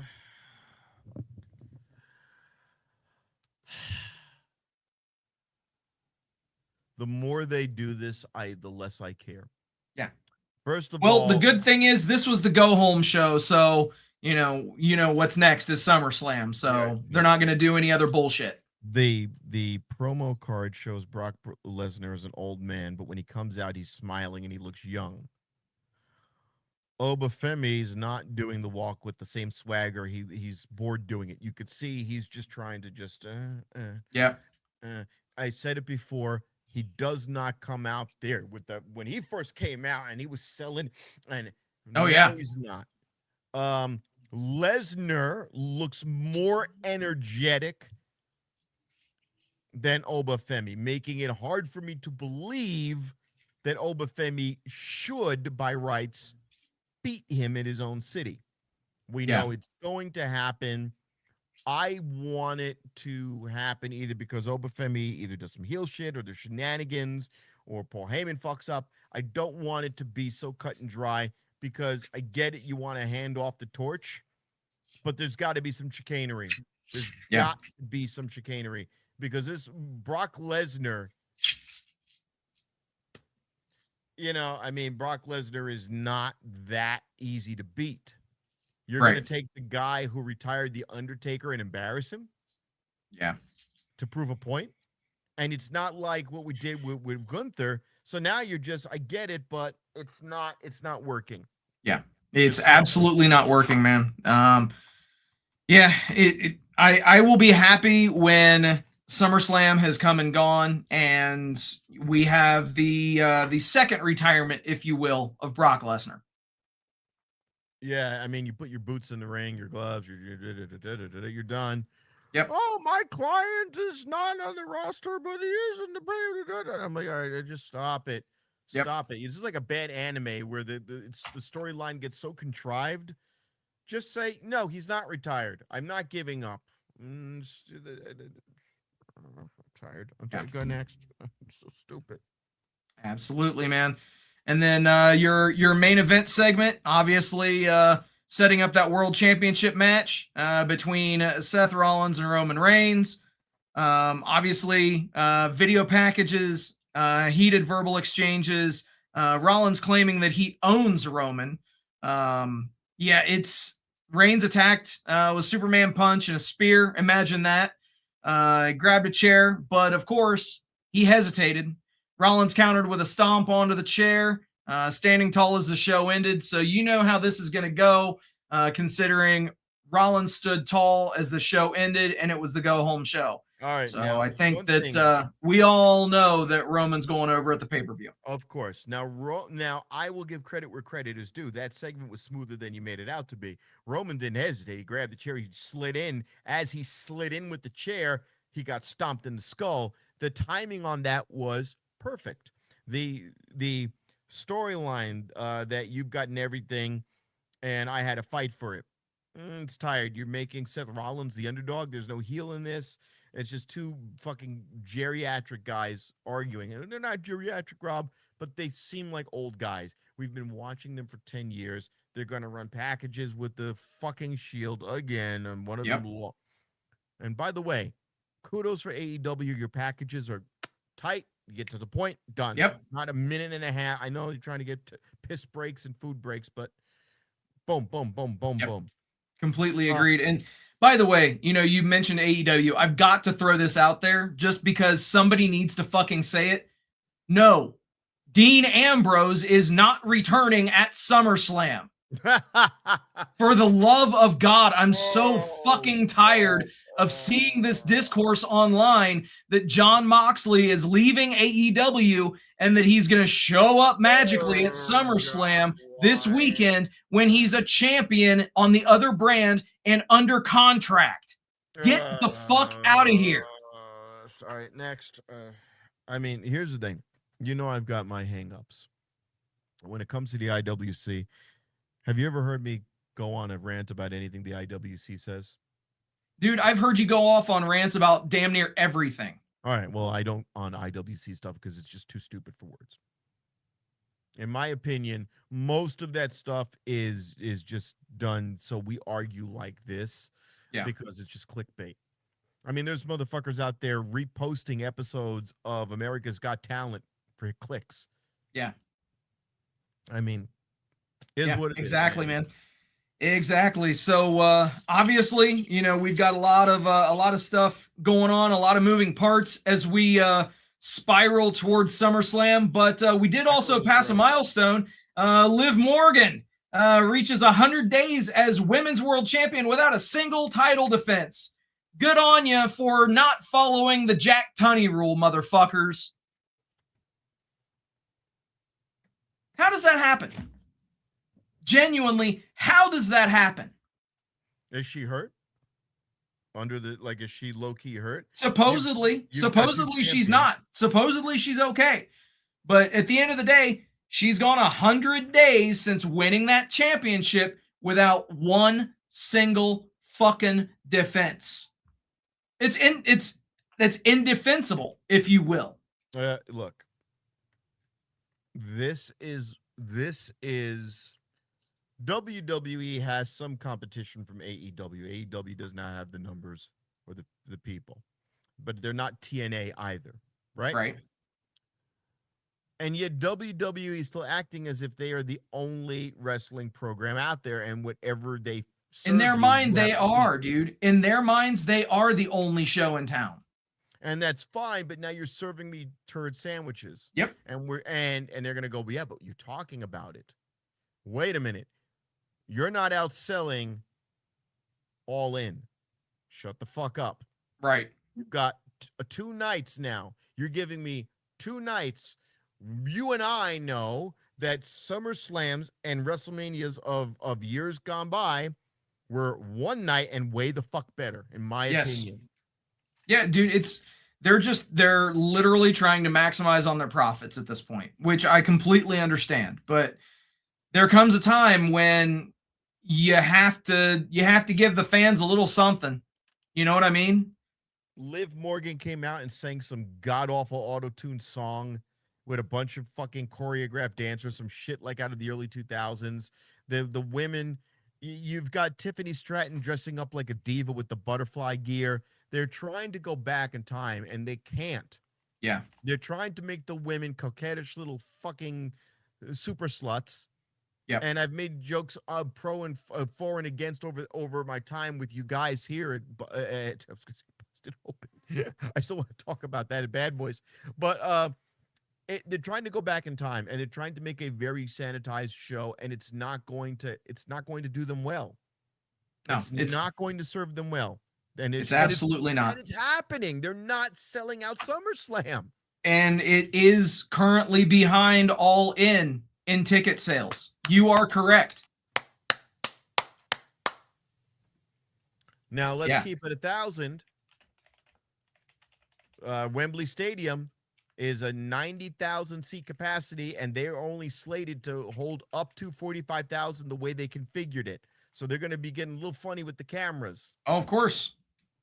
And they've actually got segments, hard camera, where it's like empty, segment filled, empty segment. Yeah. So they're it's very bizarre. It's a shame, but these guys are done it to themselves. Tony with his promoting, and WWE with their fucking arrogance. Yeah. All right. Yeah, man. I completely agree. You know, we've got the 2-night show here. As of right now, the latest numbers from WrestleTix. 2-night show, US Bank Stadium in Minneapolis. Full stadium capacity is roughly 72K.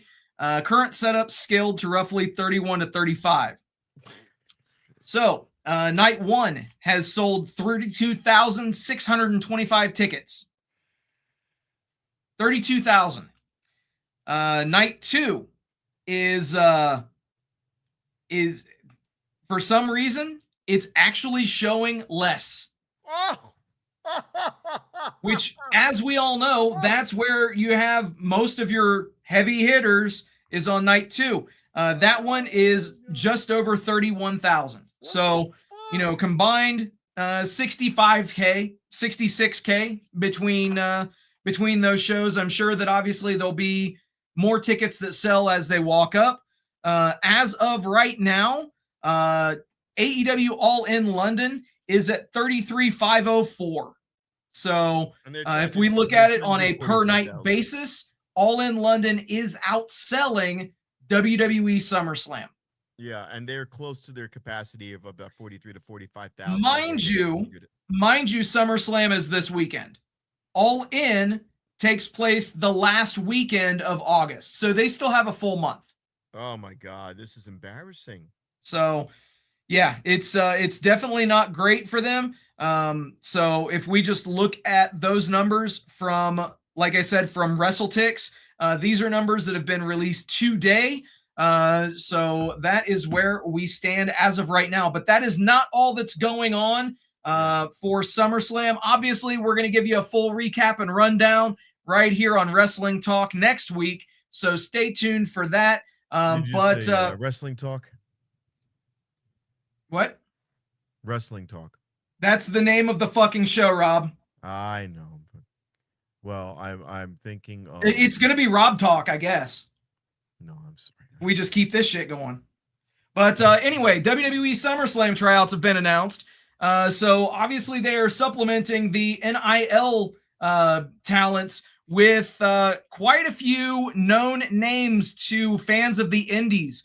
Most notably, Down there on the bottom row, you've got Josh Bishop, who is notable to MLW fans, also Juggalo Championship Wrestling, and also J-Rod, who was obviously involved with American Gladiators. She is in OVW, been doing a lot of work on the indies, and also a champion in Juggalo Championship Wrestling. She's currently, she just lost their women's championship. But elsewhere, we've got some really, really solid names and a few names that are known to some people or to people here in Vegas. Namely, Brooke Havoc is on the list. Also, Titus Alexander, who's been running the independent scene for quite some time. He's been doing quite a bit of good things. And somebody that was just announced actually earlier today, so he's not even on the graphic, is the former Fuego del Sol, KJ Orso, who is most notable to fans of Game Changer Wrestling. The best thing to ever happen to KJ Orso was for him to lose the mask a year ago at Joey Janela's Spring Break 9. He has completely reinvented himself, a great heel for GCW. Wow. And I wish all of these guys nothing but the best as they work to reach that next plateau in their careers. So remember when he was fighting for a Hyundai Sonata? Yes, you absolutely do. and dude, Orso, Bishop, J-Rod, Alexander, they've got quite a list of people elsewhere.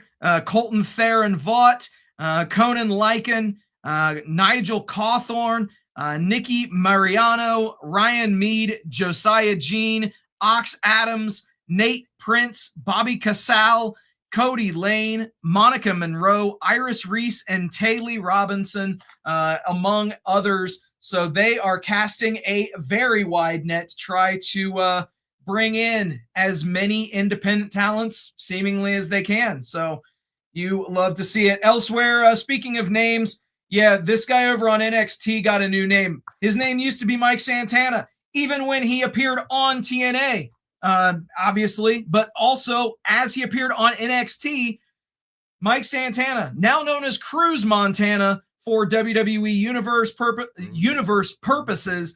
Obviously, he did say that he chose the name to honor his late father, so definite respect to him on that.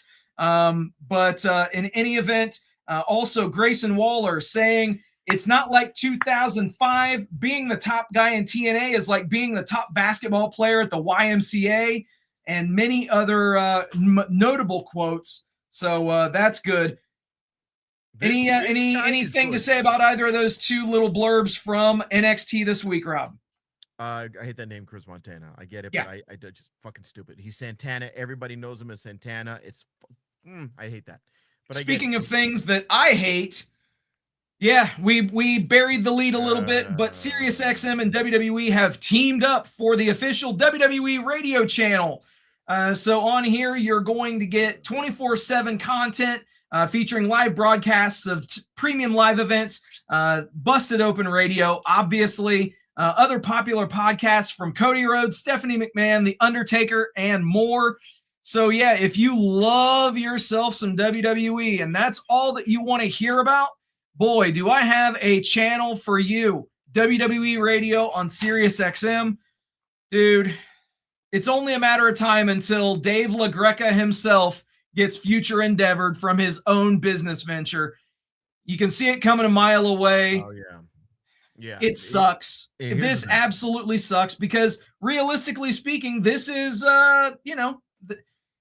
WWE Radio, the new propaganda arm of TKO. They're going to live stream. If you have Sirius, you're going to get a radio version of your PLEs. I like that. I do like that. That is a cool thing. That is, dare I say, the biggest pro of this entire thing. Which means I don't have to spend money now. If I'm at work or I'm on the go, I can listen to a PLE in my car. It's like listening to the World Series in your car. Yeah. So, okay, cool. I like that. I've been listening. Everybody online is like, we're done with this shit.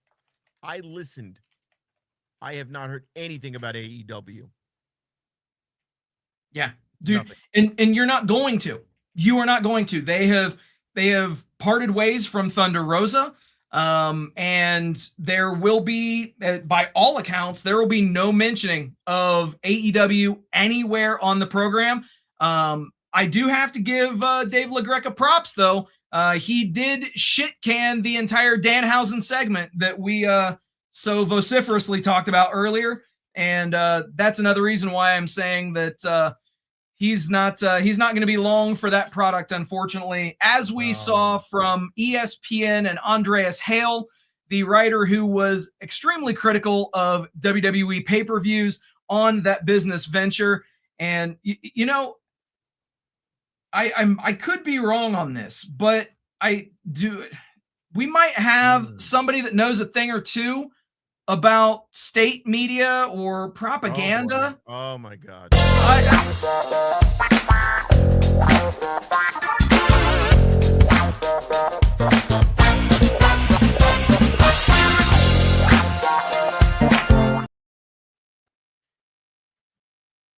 Would you please get that picture?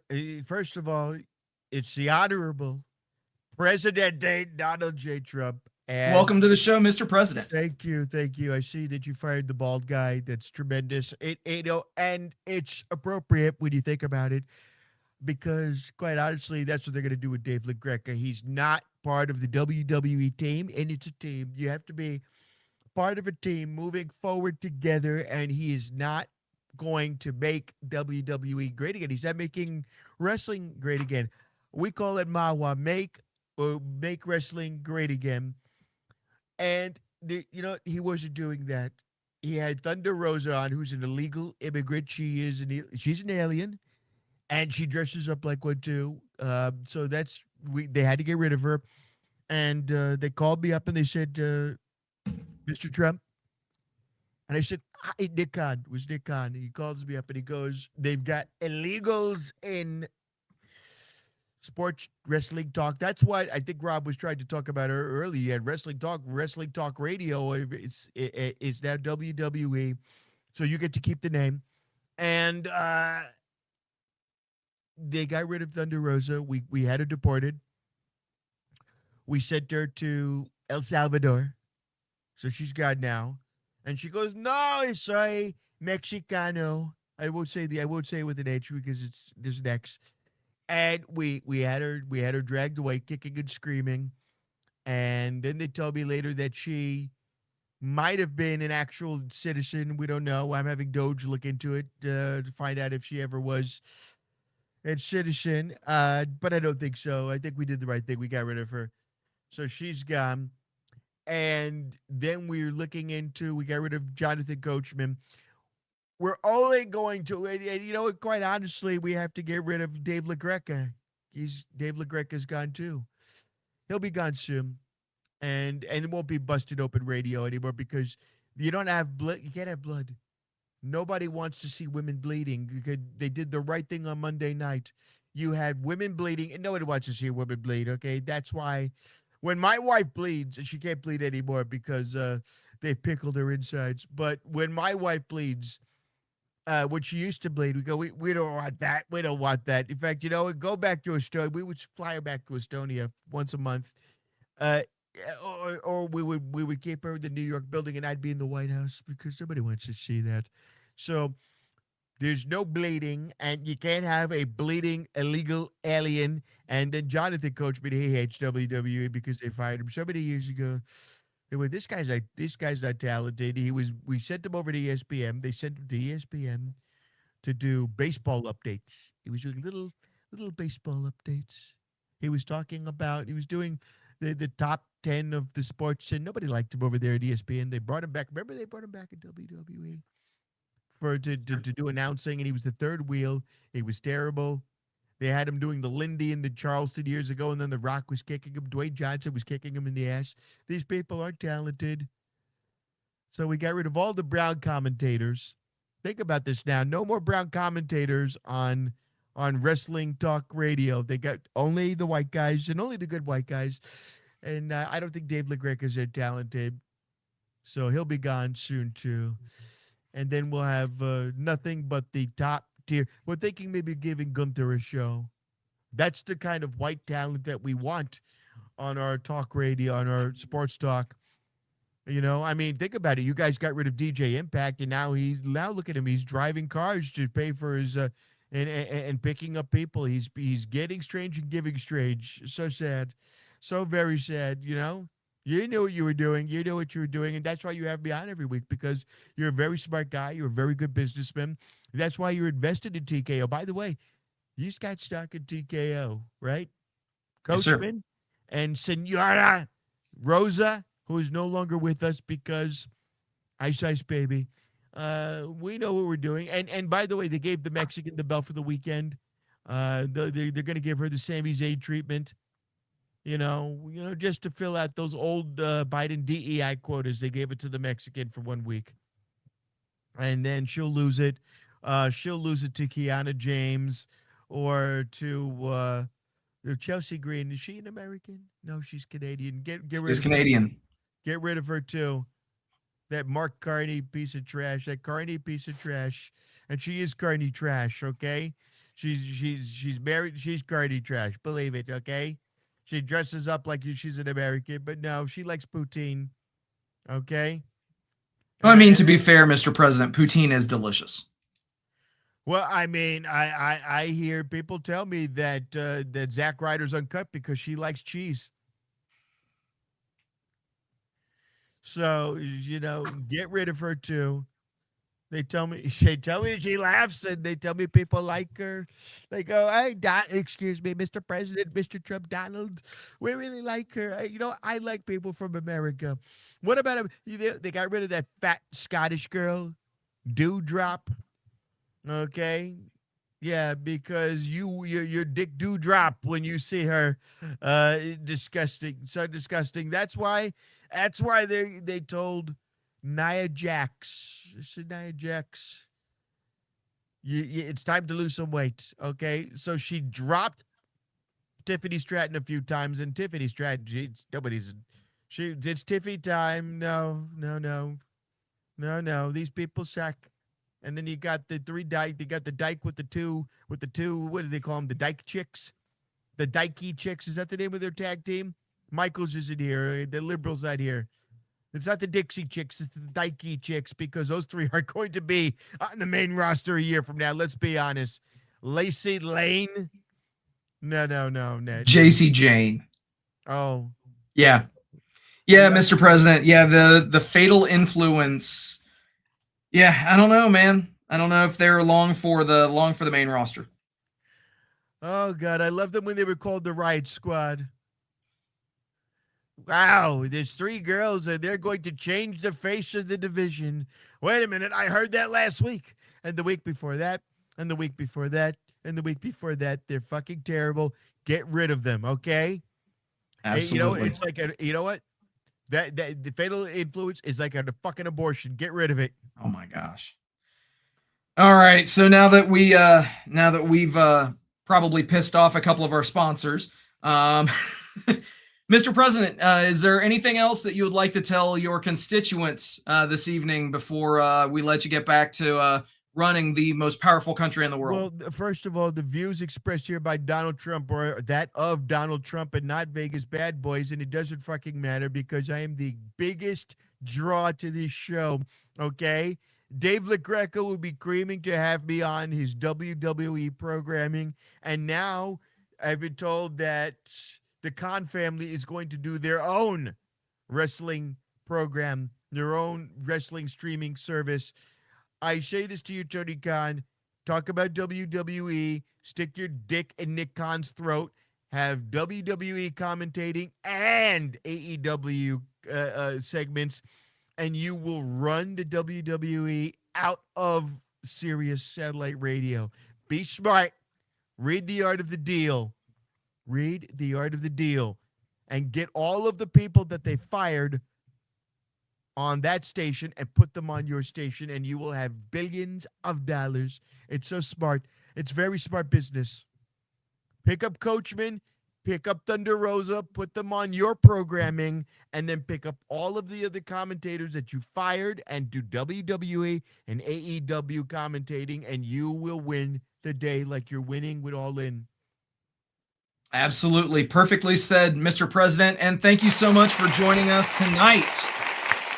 The honor was all yours. It's always my pleasure. So, all right. Thank you so much, Mr. President. And we are going to start to wrap things up. So obviously, that was Mr. President himself, the Honorable Donald J. Trump. The very honorable, by the way, the incredibly honorable, not communist, not Zohan Mamdani communist, okay? American capitalism. Absolutely. Capitalism is back, baby. And it's coming back like never before. See, the United States is the hottest country. I've turned America around and made it the hottest country in the entire world. Believe it. Believe it. Absolutely. And really quick, we also, it was a good week for towels in the pro wrestling industry. As at WWE's live event in Stockton, California, Danhausen paid tribute to CM Punk by recreating one of Punk's famous house show moments. Wearing only a towel, Danhausen sprinted to the ring to break up a potential fight between Punk and Cody Rhodes, mirroring Punk's run-in from 2024. And elsewhere in the pro wrestling landscape, former WWE star Val Venus came out of retirement this past week, making an appearance for Independent Stars of Pro Wrestling during its Legends of Wrestling night event in Wildwood, New Jersey. Yeah, man. Val. He looks a little old to be doing that. I don't know about that one. Yeah, I don't know about it either. But, also definitely want to mention the Cauliflower Alley Club is going to be going down here in Las Vegas at the end of August. So it's always a good time. And you've got some interesting names there. You've got Ric Flair, Bret Hart, Psychosis, Dan Spivey. You've got quite a few names there. And of course, Bill Apter is going to be doing his thing at the Cauliflower Alley Club as always. But I'm pretty sure that's going to bring us near to the end of our show. I do want to get some final thoughts. Are you still hanging out with us, Mr. President, or are we back to talking with Rob? You're going to be able to see. Well, I don't know why you'd be talking to Rob. You're going to be able to see your president at August 10th. I will be at August 10th at Backstop in Boulder City, headlining because the people love me. They love me so much. And there will be other tours and shows and dates and things to come. Go to Vegas Trump Guy, or I've been told to go on to Rob Does America. And you can see me versus Barack Obama as we each show the country, the Air Force One, the shitty Air Force One with Barack Obama. And then you could see me in my beautiful new state-of-the-art Air Force One. And you can compare for yourself and you see how much superior I am to Barack Hussein Obama. Absolutely. Rob Does America on Facebook. Rob Does America. That's quite the interesting handle. And I just want to say thank you for hanging out with us tonight, folks. We definitely appreciate you liking, subscribing, doing all the stuff that you guys do. We appreciate each and every one of you. Also, a very special thank you to all the brave men and women serving this country. Whether you're doing it on lands foreign or domestic, thank you for doing what you do so that we can do what we love to do. And last but not least, repsports.com, reppsports.com. Go there for all your pre-workout, weight loss, and general energy needs. Repsports.com. Use promo code Vegas at checkout and save yourself 10%. We finally got there, Rob. Now, I want to say one thing. This next little clip that you always play, he needs to be the Dave LaGreca for the Tony Khan. Yes. They need to get him in Cornette immediately. Dude, I would love that. Absolutely would love that. But as we part ways here, obviously we're going to have the Sin City Indie report later this week. We're also going to have the DeFalco files later this week as well. So be looking for those. Until next time, for Rob Bossolari, for the Honorable Donald J. Trump, I am Sin City Steve, and we will see you all next week. Did any of you have a great time tonight? Yeah! With that, everybody, thank you for hanging out. We'll do it all again next week. Till then, happy wrestling. Rolling up the strip under neon lights. Podcast mic is glowing in the desert night. Matt Michaels leading with the swagger tight. Sin City Steve right by his side. Alright, Rob Bossolari dropping truths, no fear. Broadcasting stories, make it loud and clear. From the Fremont edges to the Bellagio sphere. These bad boys rule, let me make that clear. Vegas bad boys, tearing up the scene. To Matt Michaels and the Vegas Boys of Podcasting, this is John Cena saying thank you so much